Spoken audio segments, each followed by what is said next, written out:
We've entitled the program following the, I believe, the national theme of the Great Migration. What was the Great Migration?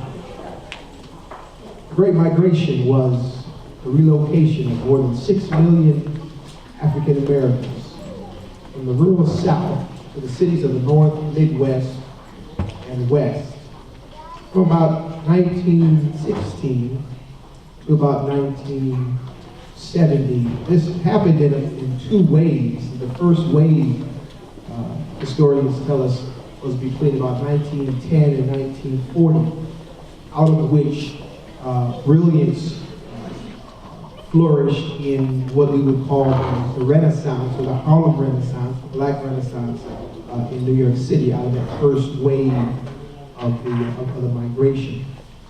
The second wave started around 1940 to around 1970 or so.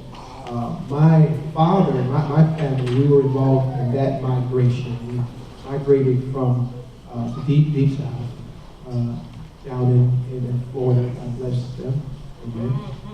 And my father picked up, really, he was the initial one to lead his whole family up north, finding work, finding a job. And he became a businessman and homeowner. And even when he passed, he saw fit through insurance to make sure that our home was paid for, and we had enough even to go to a few years of college. When I started my first degree, from some money that he left. So anyway, that he knew that up north there would be better opportunities. I'm part of that. Many of, I'm sure, of us are part of that second migration as well. As it says here, driven from their homes by unsatisfactory economic opportunities and harsh segregationist laws, many blacks headed north. And they took advantage of the need for their industrial workers that first arose during the First World War. During the Great Migration, African Americans began to build a new place for themselves in public life, actively confronting racial prejudice, as well as economic, political, and social challenges, to create black urban culture that would exert enormous influence in the decades to come. The Great Migration. I want to deliver to you a poem this afternoon. It's entitled, Don't Quit, and the author is unknown. When things go wrong, as they sometimes will, when the road you are trudging seems all uphill, when the funds are low and the debts are high, and you want to smile, but you just have to sigh. When care is passing you down, pressing you down a bit, rest if you must, but don't you quit. Life is queer with its twists and turns, as every one of us sometimes learns. And many failure turns about when he might have won had he stuck it out. Don't give up, although the pace seems slow. You might succeed with another blow. Often the goal is nearer than it seems to a faint and faltering man. Often the struggler has given up when he might have captured the victor's cup. And he learned too late when the night slipped down how close he was to the golden crown. Success is failure turned inside out, the silver tint of the clouds of doubt. And you never can tell how close you are It may be near when it seems afar. So stick to the fight when you're hardest hit. It's when things seem worse that you mustn't quit.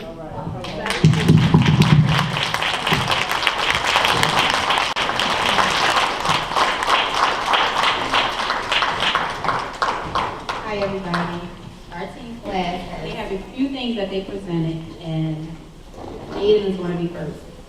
I'm reading about the Constitution. The Constitution, written by James Madison in 1787, was a document created to ensure every American citizen had basic rights. The Constitution, however, neglects to include who in America was considered an American citizen. Women were disregarded almost completely and only mattered when it came time for a population check. Every 3 out of 5 slaves counted as one person. Women, and predominantly black men, made up an astounding 75% of the population when the Constitution was written. 75% of the American population was not considered a citizen of the United States. A clause in the early draft of the Constitution states that all slaves who have escaped from their masters to a different state must be returned. Later, the 13th Amendment was drafted to abolish slavery, but with all its factor segregation, which is discrimination imposed by social culture rather than law. This act meant almost nothing, as the newly freed people had nowhere to go and no one to turn to. Okay, Jordan is next. I'll be talking about 2 women who made a real impact in the world. One of them is very famous for what she did, and one not so much. The first one is Rosa Parks, and she was famous for being a major factor in the bus boycott. One afternoon when she got off of work, a white man came onto the bus and wanted to take her seat. The bus driver told her to get up, but she wouldn't. Bus driver had her arrested when she got off the bus, and that infuriated a lot of people, causing them to stop getting on the bus for around a year and decided to walk or take cars or other modes of transportation to get where they needed to be, whether it was raining, snowing, or any kind of difficult weather. The second person I'll be talking about is Kathy Williams.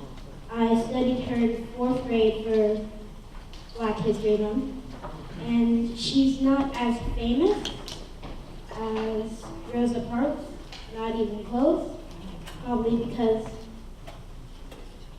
while she was alive, she was at first a slave, and she escaped when she was around 12, and she grew up to be a woman, and when she was old enough, she decided to join the army. But women back then weren't allowed to join the army, so she had to disguise herself as a man and renamed herself William Kathy. At first, she wasn't allowed to join the army, even when being a boy, because of sicknesses. And around 5 years after the first time, she joined again and did, in fact, make it into the army. She served for a while until at some point she got shot in the leg and had to take out the bullet herself, otherwise she would have been found out. She died when she was about 86, right after her second child died as well.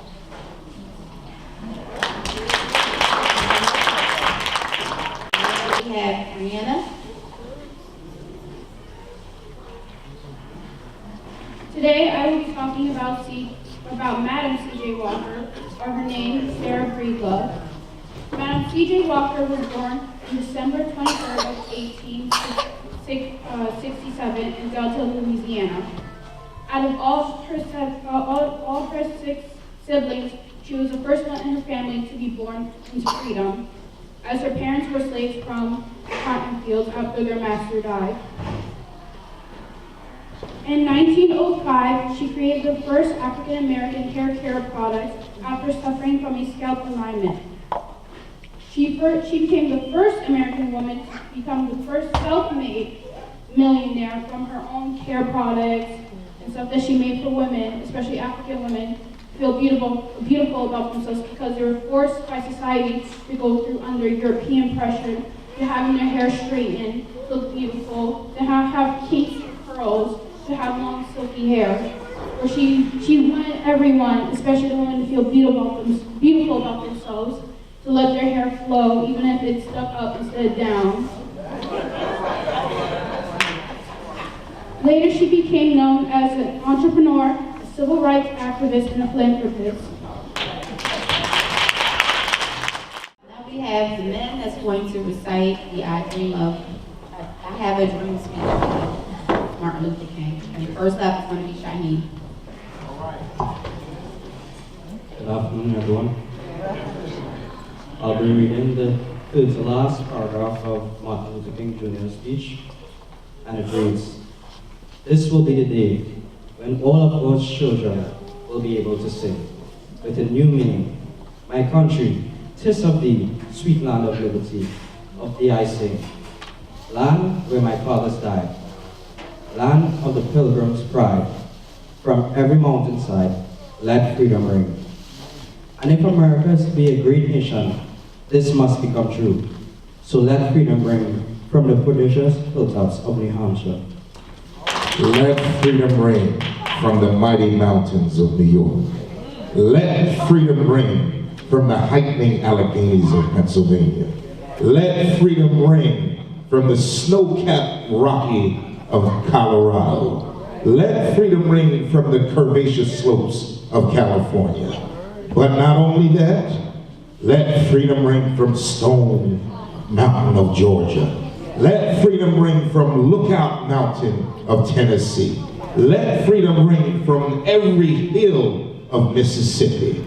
From every mountainside, let freedom ring. And when this happens, we will allow freedom to ring. When we let it ring from every village, every eminence, from every state and every city, we will be able to speed up that day when all of God's children, black men and white men, Jews and Gentiles, Protestants and Catholics, we will be able to join hands and sing in the words of the old Negro spiritual, free at last, thank God Almighty. Free at last.